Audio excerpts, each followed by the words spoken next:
అఖిల, నువ్వు చేసిన తప్పుకి శిక్షగా నిన్ను కంపెనీ వర్క్స్ నుంచి తీసేస్తున్నాను. ఇకపై ఈ ప్రాజెక్ట్ని స్వరూపే హ్యాండిల్ చేస్తాడు. స్వరూప్, నువ్వు వెళ్ళి స్వప్నలో కంపెనీకి జరిగిన దానికి సారీ చెప్పి ఈ ప్రాబ్లం మరింత పెద్దది కాకుండా చూసుకో అని ఆదేశించింది ముక్తాదేవి. దానికి సరే గ్రాని అని వినయంగా అన్నాడు స్వరూప్. మీకు మాట్లాడ్డానికి ఏం లేకపోతే మీరందరూ వెళ్ళొచ్చు అని ముక్తాదేవి చెప్పడంతో అందరూ అక్కడి నుండి వెళ్లడానికి సిద్ధమయ్యారు.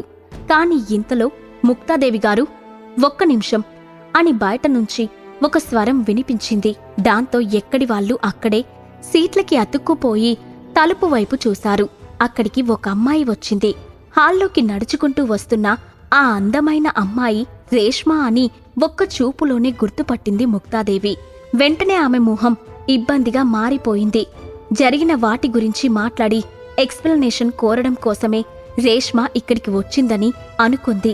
వెంటనే ముఖంలోని ఎక్స్ప్రెషన్స్ మార్చి బలవంతంగా నవ్వుతూ, హలో రేష్మా గారు, మీరిక్కడికి వస్తారని ఎక్స్పెక్ట్ చేయలేదు.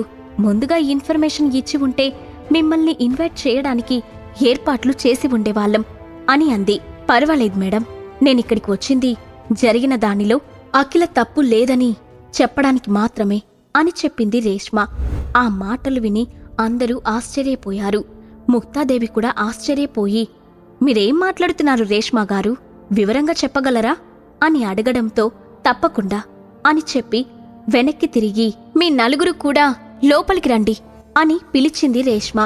దాంతో లోపలికి వచ్చిన నలుగురు వ్యక్తులను చూసి స్వరూప్ గుండెల్లో రైళ్లు పరిగెత్తాయి. అక్కడి నుండి వెళ్లిపోవడానికి ప్రయత్నించాడు. కాని అందరి ముందు తానే తప్పు చేశానని ఒప్పుకుంటున్నట్లు ఉంటుందని ఆగిపోయాడు. మేడం, మేము ఆ ఈవెంట్లో ఎక్విప్మెంట్ డిపార్ట్మెంట్లో వర్క్ చేశాం. ఆ ప్రోగ్రాంలో గందరగోళం సృష్టించి నిందని అఖిలపైకి తోసేయమని మాకు స్వరూప్ గారు డబ్బులిచ్చారు అని చెప్పారు వాళ్ళు. ఆ మాటలు విన్న వారందరూ స్వరూప్ని నమ్మలేనట్టుగా చూశారు. అసలు మీరు ఏం మాట్లాడుతున్నారు? ఇంతకుముందు నేను మిమ్మల్ని ఎప్పుడూ చూడలేదు. అలాంటిది నేను మీకు డబ్బిచ్చి అఖిలపైన ఎందుకు నిందలు మోపాలనుకుంటాను? గ్రాని, వీళ్ళేదో కావాలని నా గురించి తప్పుగా మాట్లాడుతున్నారు. వీళ్ళ మాటలు నమ్మద్దు అని సీరియస్గా అన్నాడు స్వరూప్. దొరికిపోయిన తర్వాత తప్పుని కవర్ చేసుకోవడానికి ప్రయత్నించకండి సార్. మీరు మాతో మాట్లాడిన సీసీటీవీ ఫుటేజ్, ఇంకా మీరు మా అకౌంట్కి పంపించిన మనీ డీటెయిల్స్ మొత్తం తీసుకువచ్చాను అని ముక్తాదేవికి చూపించారు వాళ్ళు. అది చూడగానే ఆమెకు కోపం వచ్చింది. కాని మనవడిపైన ప్రేమ ఉండటం వల్ల, ఇది అంతా నువ్వే చేశావా స్వరూప్ అని కోపంగా అడిగింది. దానికి స్వరూప్ ఇంకేం మాట్లాడకుండా తలదించుకున్నాడు. అతని మౌనమే సమాధానంగా, రేష్మా గారు, దయచేసి నన్ను క్షమించండి. మా ఫ్యామిలీ వలన మీరు చాలా ఇబ్బంది పడ్డారు. స్వరూప్ ఏదో తెలియక ఈ పని చేసి ఉంటాడు తప్ప అతను నిజంగా చెడ్డవాడు కాదు అని అంది ముక్తాదేవి. ఇప్పటివరకు అఖిలను పరాయి దాన్లా చూసి తప్పు తన మనవడిపైకి వెళ్లగానే వెనకేసుకొస్తున్న ఆమె ప్రవర్తన సాగర్కి ఎంతమాత్రం నచ్చలేదు. పైపెచ్చు చిరాకు కూడా వచ్చింది. పర్వాలేదు మేడం, నేను ఇక్కడికి వచ్చింది నిజాన్ని మీకు చెప్పడానికి మాత్రమే. అనవసరంగా అఖిలని నిందించవద్దు అని చెప్పిన రేష్మ, జరిగిన దాంట్లో మీ తప్పేమీ లేదు అఖిల గారు. మిమ్మల్ని మీరు నిందించుకోకండి. సాగర్ సార్తో మాట్లాడిన తర్వాత మీ పరిస్థితి నాకు పూర్తిగా అర్థమైంది. ముక్తా మేడం, ఇక నేను బయలుదేరుతాను అని చెప్పింది. ఆమె నోట్లో నుంచి సాగర్ సార్ అనే పేరు వినిపించగానే అందరూ ఆశ్చర్యంగా అతని వైపు చూశారు. సాగర్ మాత్రం సైలెంట్గా రేష్మ బయటకి ఎప్పుడు వెళ్తుందా అని వెయిట్ చేస్తూ ఉన్నాడు. సరే రేష్మ గారు, జరిగిన దానికి క్షమించండి. జరిగిన నష్టాన్ని కూడా ముక్తా ఫ్యామిలీనే భరిస్తుంది అని చెప్పింది ముక్తాదేవి. సరే అని రేష్మ అక్కడి నుండి వెళ్ళిపోగానే, ఇది చాలా విడ్డూరంగా ఉంది. ముక్తా ఫ్యామిలీ చెయ్యాల్సిన ఎంక్వైరీ ఎవరో బయటి వాళ్ళు చేసి నిజానిజాలు బయట పెడుతున్నారు.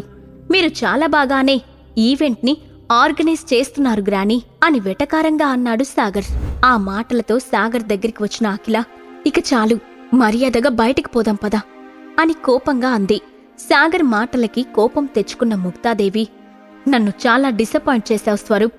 ఇకపై నువ్వు స్వప్నలో కంపెనీ వైపు వెళ్లకు.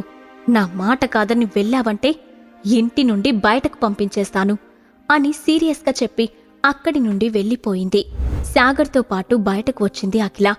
సాగర్ చాలా సాఫ్ట్ టోన్తో, ఐఎమ్ సారీ అఖిల, ఆ రోజు నేను కావాలని శ్రావ్యని ఇంటికి తీసుకుని రాలేదు. మీరు అనుకున్నట్టు ఆ రోజు మా మధ్య ఏం జరగలేదు కూడా అని ఎక్స్ప్లెయిన్ చెయ్యబోయాడు. అతని వైపు కోపంగా చూసిన అఖిల, నువ్వు దీని గురించి మాట్లాడటానికే ఇదంతా చేశావు కదా అని అడిగింది.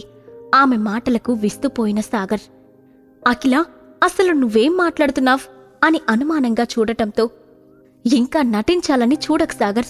ఈ ప్రాబ్లం నుండి నన్ను సేవ్ చేసి నువ్వేదో చాలా మంచోడివి అని ప్రూవ్ చేసుకోవడానికే ఇదంతా చేశావని నాకు తెలుసు. ఇప్పుడు నువ్వు చేసిన పని వల్ల నీ మీద పూర్తిగా నమ్మకం పోయింది. ముక్తా ఫ్యామిలీకి స్వప్నలో కంపెనీకి మధ్య ఇంతకుముందు ఎప్పుడూ గొడవలు లేవు. గొడవలు పెట్టుకోవాల్సిన అవసరం కూడా ఎవరికీ లేదు. కాని నువ్వు వాళ్లతో ప్రాబ్లం క్రియేట్ అయ్యేలా చేసి నన్ను సేవ్ చేసినట్లు బిల్డప్ ఇస్తున్నావు అంది అఖిల. కోపంతో ఊగిపోతున్న తన భార్య మాటలు సాగర్ని మరింతగా బాధపెట్టాయి. నిజానిజాలు కళ్ల ముందు ఉన్నా కూడా ఆమె అనుమానించడం అతనికి అస్సలు నచ్చలేదు. స్టాప్ ఇట్ అఖిల, నేను కావాలని ఎందుకు చేస్తాను? ఇప్పటికీ ఎప్పటికీ నేను చెప్పేది ఒకటే, జరిగిన దాంట్లో నా తప్పేం లేదు అని బలంగా అన్నాడు సాగర్. అఖిల ముఖం చిరాకుగా పెట్టి, నీ తప్పు ఎంతవరకు ఉందో కళ్లతో చూసినా నాకు తెలీదా? ప్లీజ్, ఇకపై ఇలాంటి చీప్ ట్రిక్స్ ప్లే చేసి నన్ను చేరుకోవాలని మాత్రం ప్రయత్నించకు. ఐ హేట్ యూ అని చెప్పి కోపంగా అక్కడి నుండి వెళ్ళిపోయింది.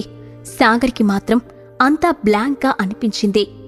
కాసేపు తన ఆలోచనలు ఏవీ పనిచేయలేదు. నెమ్మదిగా తేరుకొని నిజాన్ని నిజం అని నిరూపించడానికి కూడా ఆధారాలు కావాల్సి వస్తుంది. తనకి కోపం వస్తే నాకు మాత్రం కోపం రాదా? తను పిలిచే వరకు నేను కూడా ఇంటికి వెళ్ళను. నాకు ఆ అవసరం లేదు అని అనుకుంటూ కాలితో బలంగా నేలను తొక్కి అక్కడి నుండి వెళ్ళిపోయాడు సాగర్. తన తప్పును బయటపెట్టిన రేష్మను స్వరూప్ ఏం చేయబోతున్నాడు? సాగర్ గురించి అఖిలకి నిజం ఎప్పుడు తెలుస్తుంది? ఈ ప్రశ్నలకు సమాధానాలు తెలుసుకోవాలంటే నెక్స్ట్ ఎపిసోడ్ వినాల్సిందే.